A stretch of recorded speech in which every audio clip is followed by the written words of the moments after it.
Hello, good morning. जय सिया राम। 10वीं के विद्यार्थियों, श्री राम इंग्लिश क्लासेस में आप सभी का तहे दिल से अभिनंदन, नमस्कार। कैसे हो आप लोग? उम्मीद करता हूँ मस्त होंगे, तंदुरुस्त होंगे। आपका अध्ययन भी बहुत ही शानदार चल रहा होगा। प्यारे विद्यार्थियों, एक शानदार सा टॉपिक पढ़ रहे हैं अपने पिछले कुछ दिनों से।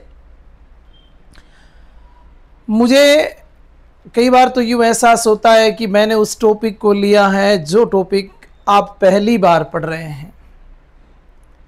हो सकता है उस टॉपिक को समझने में या फिर मेरी पढ़ाने की शैली से आपको कहीं ना कहीं थोड़ी बहुत दिक्कत हो आपको। मैं आपको फिर कहता हूँ कि कमेंट करिए, मुझे अवगत करवाइए। जब कमेंट करोगे, मुझे बताओगे तो मुझे पता चलेगा, और मुझे पता चलेगा तो निश्चित रूप से मैं उसमें सुधार करूँगा और आप लोगों को और व्यवस्थित तरीके से बताने की कोशिश करूँगा। अपने कौन सा टॉपिक पढ़ रहे थे? क्लोज पढ़ रहे थे। क्लोज को पढ़ते हुए अपने को तकरीबन 15-20 वीडियो में हमने क्लोज को देखा है, और जितना संभव हो सका छोटे छोटे जितने इसके वीडियो बन पाए उतने वो तमाम वीडियो मैं आपके लिए बनाऊंगा। खैर, वो बातें बाद की हैं, आगे पढ़ना शुरू करते हैं। कंडीशनल सेंटेंस का मतलब होता है शर्त वाचक वाक्य जिसमें शर्त रखी जाए। क्लोज में कॉम्प्लेक्स सेंटेंस पढ़ रहे हैं, और कॉम्प्लेक्स सेंटेंस में एडवर्ब क्लोज को पढ़ा जा रहा है। और एडवर्ब क्लोज में मैंने आपको टाइम करवा दिया, मैंने पहले करवा दिया, रीजन हो गया अपना, और अब चल रहा है कंडीशन। कंडीशन दी जाएगी सेंटेंस के अंदर, और ऐसे सेंटेंस में हमें कंजक्शन लिखे दिया होगा। सबसे अच्छी बात तो यह है कि हमारे पास कंजक्शन होगा, एग्जामिनर हमें कंजक्शन देंगे कि इसका प्रयोग करो, पर समझना है बेटा कि इसमें कंडीशन है क्या। कंडीशन का मतलब आप सभी अच्छी तरह से जानते हैं कि आपके सामने शर्त रखी जाएगी। जैसे कि आप 10वीं क्लास में पढ़ते हैं और पापा आपके सामने शर्त रखते हैं, 10वीं में 90 प्लस लेके आओगे तो आपको क्या दी जाएगी? आप जिसकी डिमांड कर रहे हो कि सर पापा मेरे को बाइक मिले, तो पापा कहते हैं बेटा 10वीं में 90 प्लस ले आओ, बाइक ला दूंगा। लैपटॉप 10वीं में 90 प्लस ले आओ, बाइक मिल जाएगी, लैपटॉप मिल जाएगा, जो भी। तो वो क्या है? वो आपके लिए एक शर्त है। शर्त आपके लिए है कि 10वीं में इतने नंबर आपको लेके आने हैं, और ये जब लेके आओगे तो आपकी शर्त क्या है कि आपको लैपटॉप चाहिए, क्या चाहिए क्या नहीं। तो जो आपकी रिक्वायरमेंट है उसको पूरा करने के लिए आपको 10वीं में नंबर लेके आने पड़ेंगे। वैसे ही सेंटेंस मिल रहे इसमें। चलो देखते हैं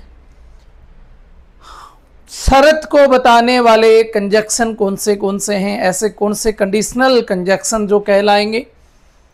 इफ, अनलेस और इन केस, तीनों को पढ़ना है। आज बात कर लेते हैं इफ की। अनलेस और इन केस में बाद में बता दूंगा। हालांकि, प्रोवाइडेड दैट वगैरह वो बाकी जो हैं वो इफ के ही सिमिलर वर्ड हैं, एक जैसा सा यूज है, नाम केवल अलग है। पहले इन तीन को पढ़ लो, और ये पढ़ लोगे तो वो सामूहिक मैं आपको एक साथ बता दूंगा। जल्दी मत करो इस टॉपिक में, नेक्स्ट टॉपिक आएगा, आपको पढ़ने में और आनंद आना है। और इसके साथ साथ मैं बता दूं आपको जो पैराग्राफ कैसे लिखना है, ईमेल कैसे लिखा जाएगा, वो सब डायग्राम भी आने वाले हैं। अभी तो बाकी, अभी तो फिलहाल ग्रामर चल रहा है। देखिएगा, कंडीशनल सेंटेंस शर्तवाचक वाक्य। कंडीशन कितने प्रकार की होती है? 3 प्रकार की होती है। एक ओपन कंडीशन होती है, एक इमेजिनरी कंडीशन होती है, और तीसरी इम्पॉसिबल कंडीशन होती है। ओपन कंडीशन में इफ प्लस प्रेजेंट टेंस और फ्यूचर टेंस। ओपन कंडीशन के अंदर प्रेजेंट और फ्यूचर टेंस रहता है। इमेजिनरी कंडीशन में past, would, should plus verb की फर्स्ट फॉर्म रहती है। इम्पॉसिबल कंडीशन में if past perfect, would, should, have plus verb की थर्ड फॉर्म रखती है। सर इतना कैसे याद रहेगा? ना याद थोड़ी ना करना है, हमें समझना है, हमें सेंटेंस से देखना, ये तो केवल आपकी समझ के लिए बताया मैंने कि कंडीशनल सेंटेंस है वो 3 प्रकार के होते हैं, आप ऐसे याद रख लें। ओपन कंडीशन जो होती है वो पहला सेंटेंस प्रेजेंट में, दूसरा फ्यूचर में, दूसरा है इमेजिनरी कंडीशन, उसमें पहला सेंटेंस पास्ट सिंपल में, तो दूसरा सेंटेंस में विल सेल जो आते हैं उनका वुड शुड हो जाएगा। और तीसरी कंडीशन जो है वो इम्पॉसिबल कंडीशन है, असंभव कंडीशन जो है, तो वो पास्ट परफेक्ट प्लस वुड है, शुड है। ये बातें आपको रटनी नहीं है, ये आपको तो सारा सेंटेंस दे मिलने वाला है, सेंटेंस के अकॉर्डिंग आपको इसका यूज करना है। यहाँ देखिएगा ये सेंटेंस मिला और इसमें एग्जामिनर ने आपको दिया था कि बेटा इसमें इफ का प्रयोग करिएगा, you work hard you will get success.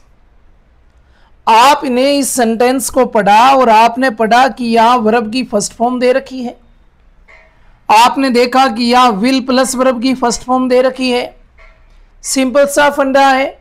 यहां मैंने इसीलिए तो बताया कि इफ उस सेंटेंस के साथ आएगा जो सेंटेंस प्रेजेंट में, दूसरा फ्यूचर में। अब ये प्रेजेंट में और ये फ्यूचर में, तो अपने क्या करेंगे, पहले लगा देंगे। If you work hard, if you work hard you will get success, you will get success. बोलो कहीं प्रॉब्लम? मुझे तो नहीं लगता। सर एक और बताओ इसमें, अगर ऐसा ना हो, सीधा सा है, ध्यान दीजिएगा। तुम कठिन मेहनत, यू वर्क हार्ड, तुम कठिन मेहनत करते हो, यू विल गेट सक्सेस, तुम सफल होगे। कौन सा काम करोगे तब उसके अकॉर्डिंग परिणाम आएगा, कौन सी शर्त को आप पूरी करोगे तो फिर अगला काम होगा, इस शर्त को अपने पूरा करेंगे तो ये काम स्वतः ही हो जाएगा। और जहां शर्त है उससे पहले इफ लगा दो। अगला सेंटेंस देखो, you worked hard you got success. अब हमें थोड़ा अंदाजा हो रहा है कि यहां भी वर्ब की सेकंड फॉर्म, यहां भी वर्ब की सेकंड फॉर्म, और वर्ब की सेकंड फॉर्म एग्जामिनर ने दे दिया, बेटा आपको इसमें इफ का प्रयोग करिएगा। डरने की आवश्यकता है नहीं। अगर एग्जामिनर ने यहाँ इफ का प्रयोग करने के लिए हमें कहा है तो हम करेंगे। यहाँ तो वर्ब की फर्स्ट फॉर्म और फ्यूचर था, यहाँ वर्ब की सेकंड फॉर्म है, तो अपने कंडीशनल सेंटेंस जो कंडीशन बता रहा है उसमें इफ का प्रयोग कर दो और वर्ब की सेकंड फॉर्म ही रख लो। इफ यू वर्क हार्ड, और इतना लिखने के बाद अब क्या करना, दूसरे सेंटेंस का सब्जेक्ट लिखो। अब देखो मैंने यहाँ लिखा है कि पास्ट रहेगा तो वुड शुड, प्रेजेंट रहेगा तो विल सेल। अब भाई इसको भी पास्ट कर दो ना, विल सेल, विल का पास्ट क्या हो जाएगा, वुड हो जाएगा। और विल सेल, वुड शुड, ये जब भी मॉडल आ जाते हैं तो ध्यान रखना वर्ब की फर्स्ट फॉर्म आती है। मेन वर्ब की कौन सी फॉर्म आती है, फर्स्ट। एग्जामिनर यहाँ आपको जानबूझ के सेकंड फॉर्म देंगे, किस में बदलना है, फर्स्ट फॉर्म में। अब ये फर्स्ट फॉर्म किसके साथ, या तो वुड के साथ या शुड के साथ रखनी है। गोट का हमने क्या कर दिया, गेट, और सक्सेस।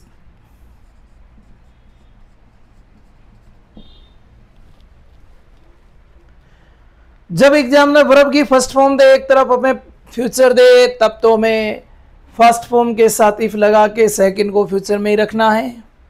जब दोनों तरफ सेकंड फॉर्म हो तो फिर जहाँ कंडीशन है उससे पहले इफ लगाकर सेकंड तरफ वुड या शुड में से और उस सेकंड फॉर्म को फर्स्ट फॉर्म में बदल देना है।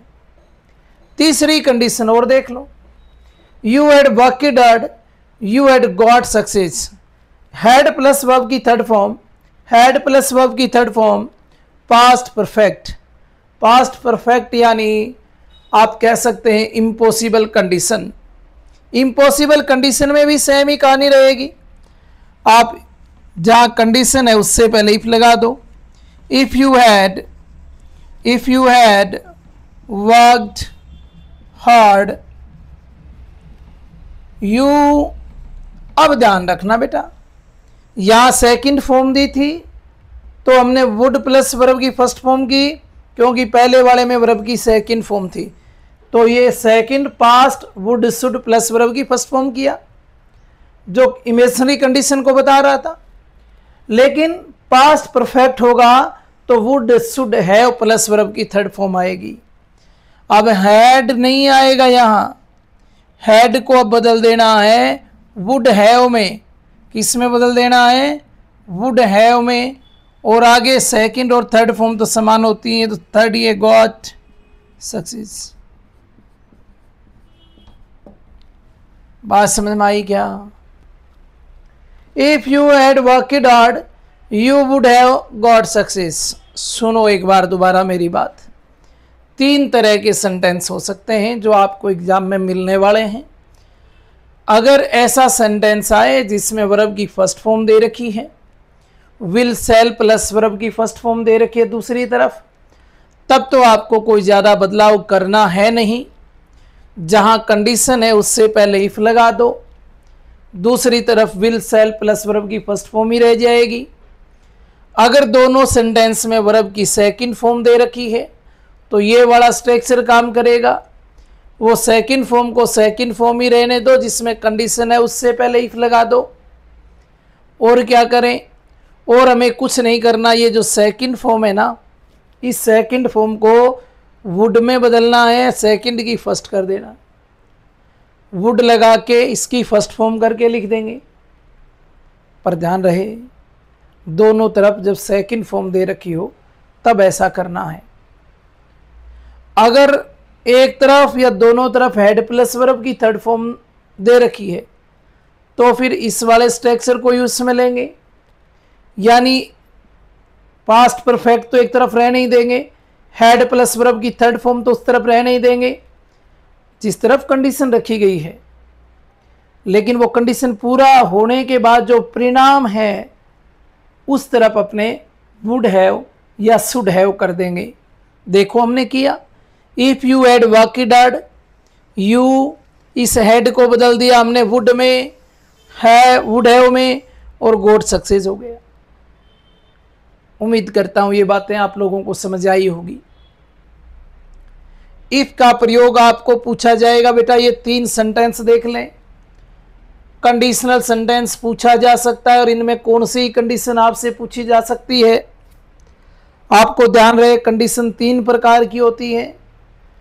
Present past, if plus present past नहीं, if plus present future, if plus past would should verb की first form, if plus past perfect would have should have plus verb की third form. सीधा एकदम example जब देखोगे तो example को देखते ही आपको समझ आ जाएगा कि मुझे कौन सी कंडीशन इस सेंटेंस में रखी गई है और मुझे वुड हैव शुड हैव का प्रयोग करना है या would plus should plus verb की फर्स्ट फॉर्म का प्रयोग करना है या विल सेल प्लस वर्ब की फर्स्ट फॉर्म का प्रयोग करना है। उम्मीद करता हूँ कि ये तीनों कंडीशन आप लोगों को समझ आई होगी। आज इतना ही करवाऊँगा। एक बार पुनः मेरे कॉन्टैक्ट नंबर मैं यहाँ डाल देता हूँ 9602099279। किसी तरह की कोई भी समस्या हो तो आप मेरे से या तो इस नंबर पे कांटेक्ट करें या फिर आप मुझे कमेंट में लिख दें। मैं आपकी समस्या का तुरंत समाधान करके एक और वीडियो डाल दूंगा। जितने भी टॉपिक ग्रामर के लेसन के क्वेश्चन आंसर पोइम जो भी मैं बोर्ड पे आपको करवाऊंगा, जो भी आपको वीडियो में उपलब्ध होंगे, उन सब के नोट्स बन रहे हैं बेटा। और वो नोट्स लेने के लिए, उसकी हार्ड कॉपी लेने के लिए आपको वेट करना पड़ेगा। आपको ये क्लासें देखनी होगी। आप इन क्लासों को तब तक देखते रहिए जब जैसे ही अपना ये ग्रामर वाला पोर्शन कंप्लीट हो जाता है, जैसे ही अपने पोइम्स बुक्स के क्वेश्चन आंसर कंप्लीट हो जाते हैं, मैं बोर्ड पे समझा देता हूँ। उसके बाद मैं आपको बता दूंगा कि आपको ये हार्ड कॉपी जो है, ये जो मैं नोट्स बना रहा हूँ, ये टेलीग्राम पे कहाँ से प्रोवाइड होंगे या इंस्टा के माध्यम से कहाँ से आपको उपलब्ध होंगे, वो कौन सी आईडी होगी जिससे आपको ये नोट्स मिल जाएंगे, जिससे आप किसी भी ई मित्र वाले के पास जाकर उसकी कॉपी निकलवा सकेंगे। आज के लिए बस इतना ही। कल फिर मिलते हैं अनलेस और इनकेस के क्वेश्चन लेके। जय सिया राम।